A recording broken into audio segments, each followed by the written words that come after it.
আসসালামু আলাইকুম। আপনারা সব কেমন আছেন? আশা করি ভালো আছেন। আলহামদুলিল্লাহ আমিও ভালো আছি। আজকের রেসিপি রুই আলু রান্না। এই রুই মাছ রান্নাটা একেবারে ঘরোয়া পদ্ধতিতে আমি রান্না করব, আপনারা দেখতে থাকুন। এখানে আমি 5টা দাকা নিয়েছি মাছের, আর 4টা পেটি নিয়েছি। আর কি কি মশলা নিয়েছি আপনারা একটু দেখে নিন। এখানে আছে হলুদ গুঁড়ো, লঙ্কা গুঁড়ো, ধনে গুঁড়ো, জিরে গুঁড়ো, গরম মশলা গুঁড়ো, নুন, তেল, কাশ্মীরি লঙ্কার গুঁড়ো, আদা রসুন বাটা, পেঁয়াজ বাটা, ধনে পাতা কুচি, 4টা আলু আমি কেটে নিয়েছি।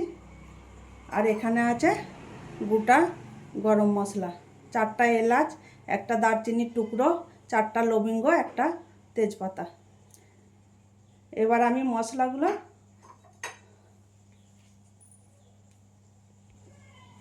মশলাগুলোর মধ্যে 1 চামচ নুন আমি মাছের উপর দিয়ে দিলাম, 1 চামচ হলুদ গুঁড়ো,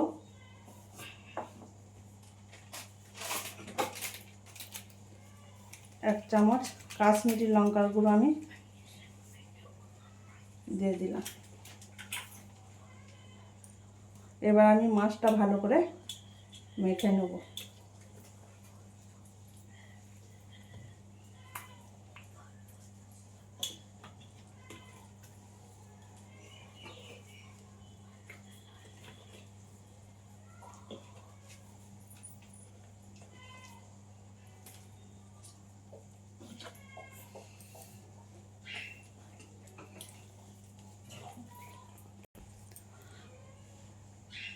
মাছটা আমার নুন হলুদ মাখানো হয়ে গেছে। এবার আমি মাছটা ভেজে নেব। এবার চলে এলাম রান্নার কাছে। কড়াই বসিয়ে দিয়েছি, গরম হয়ে গেছে। এবার আমি মাছটা ভাজার জন্যে তেল দিয়ে দিচ্ছি পরিমাণ মতো।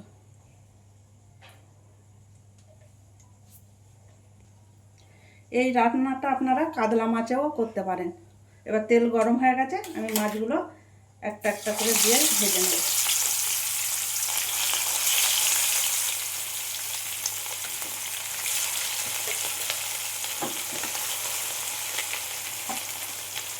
মাছগুলো আমি লাল লাল করে ভেজে নেব।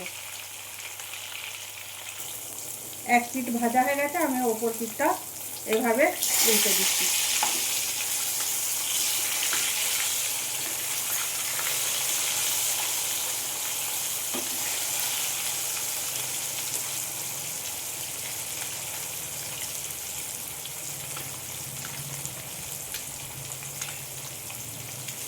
মাছগুলো আমি খুবই লাল লাল করে ভেজে নেব। মাছগুলো লাল লাল করে ভাজা হয়ে গেছে। এবার আমি মাছগুলো তুলে নিচ্ছি একটা একটা করে।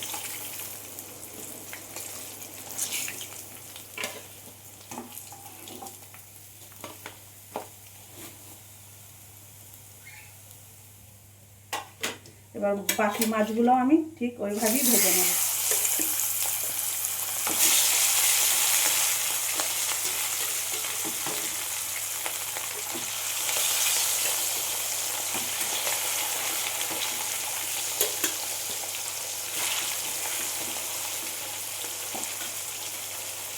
উল্টে পাল্টে ভালো করে লাল লাল করে আমি মাছগুলো ভেজে নেব। মাছগুলো আমার লাল লাল করে ভাজা হয়ে গেছে। এবার আমি তুলে নিচ্ছি।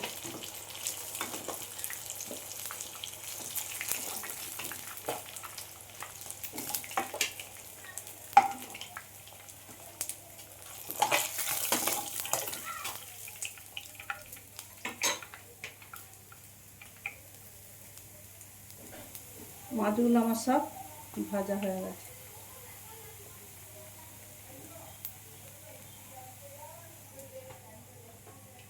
এবার ওই তেলের মধ্যে আমি আলুগুলো লাল লাল করে ভেজে নেব।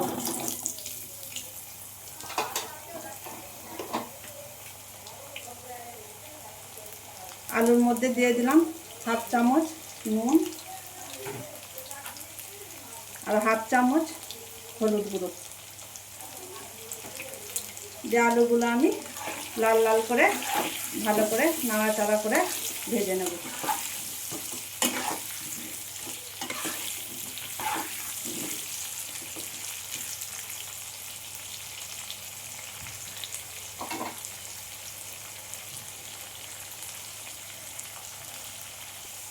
আলুগুলো আমার লাল লাল করে ভাজা হয়ে গেছে, এবার আমি তুলে নিচ্ছি।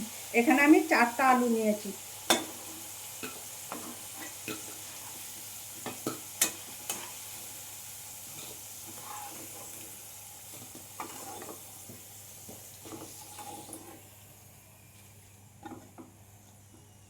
আলুগুলো ঠিক এইভাবে ভেজে নিতে হবে।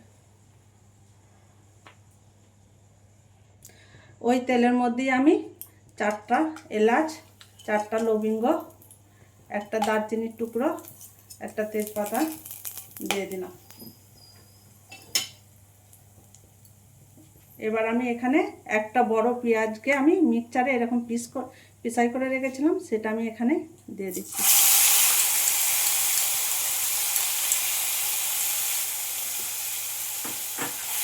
ভালো করে আমি একবার নাড়াচাড়া করে নেব।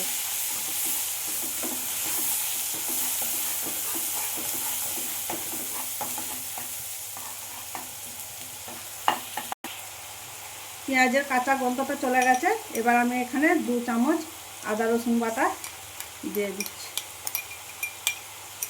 দিয়ে আবারও আমি আদা রসুন বাটাটা পেঁয়াজের সাথে 2-3 মিনিটের মতো ভালো করে ভেজে নেব।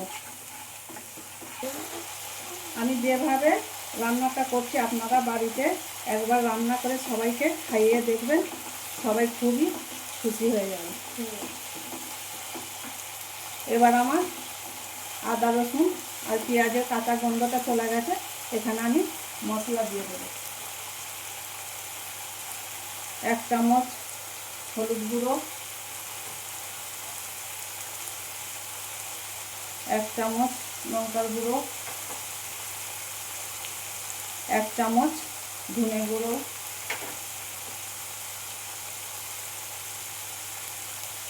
1 চামচের একটু কম জিরে গুঁড়ো। আর আমি আলু ভাজার সময়, মাছ ভাজার সময় নুন ব্যবহার করেছি, তাই আমি এখানে আমার স্বাদ মতো দিয়ে দিচ্ছি নুনটা।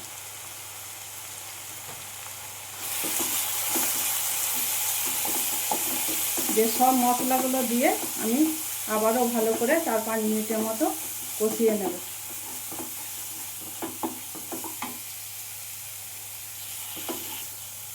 মশলাটা আমার কষানো হয়ে গেছে। এবার আমি এখানে একটা টমেটোকে মিক্সচার আমি পিসাই করে রেখেছিলাম, সেটা আমি দিয়ে দিই। যে ভালো করে আমি মশলার সাথে টমেটোটা কষিয়ে নেব যতক্ষণ না তেল ছাড়ছে। টমেটোটা আমার মশলার সাথে ভালো করে কষানো হয়ে গেছে। এই দেখুন মশলা থেকে তেল ছেড়ে দিয়েছে। এখানে আমি আলুটা দিয়ে আবারও ভালো করে মশলার সাথে কষিয়ে নেব 4-5 মিনিট ধরে।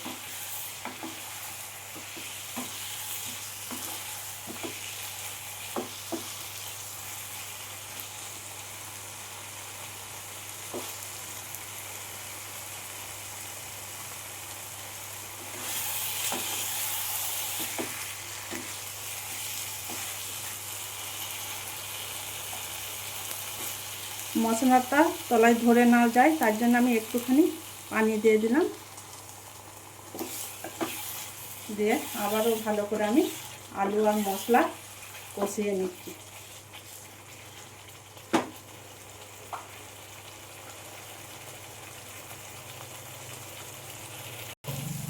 আলুর সাথে মশলাটা ভালো করে কষানো হয়ে গেছে।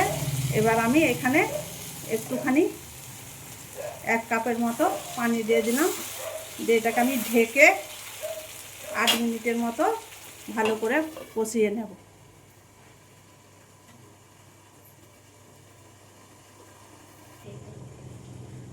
8 মিনিট হয়ে গেছে আমার মশলার সাথে আলুটাকে ভালো করে কষানো। আলুটা প্রায় সেদ্ধ হয়ে এসেছে। এবারে এখানে আমি একটুখানি পরিমাণ মতো পানি দিয়ে দিলাম। দিয়ে আবারও একে আমি ঢেকে 8 মিনিটের মতো ফুটিয়ে নেব।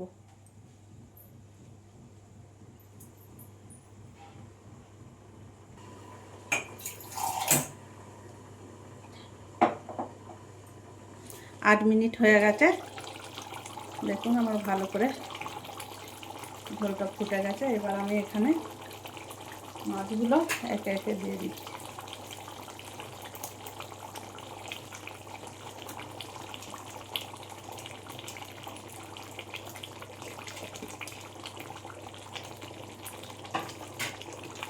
এবার মাছটা দিয়ে আমি মিডিয়াম আঁচে এটাকে আমি 5 মিনিটের মতো ফুটিয়ে নেব, যাতে তেল মশলা ভালো করে মাছের মধ্যে ঢুকে পড়ে। বাড়িতে কোনো ছোট অনুষ্ঠান হলে আপনারা এরকম মাছ রান্না করে খাওয়াতে পারেন।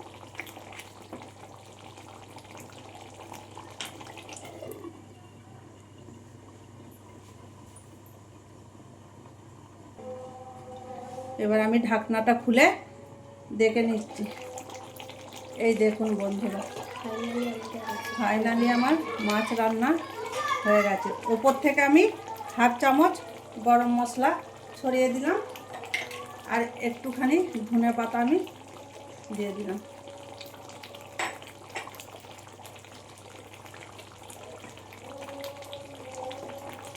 এই রান্নাটা কিন্তু খুব ঝোল হবে না, এরকম মাখো মাখোই রাখতে হবে।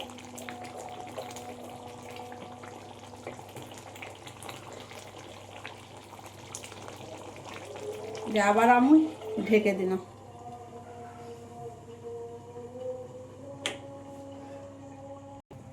এবার আমি গ্যাসটা বন্ধ করে দিলাম।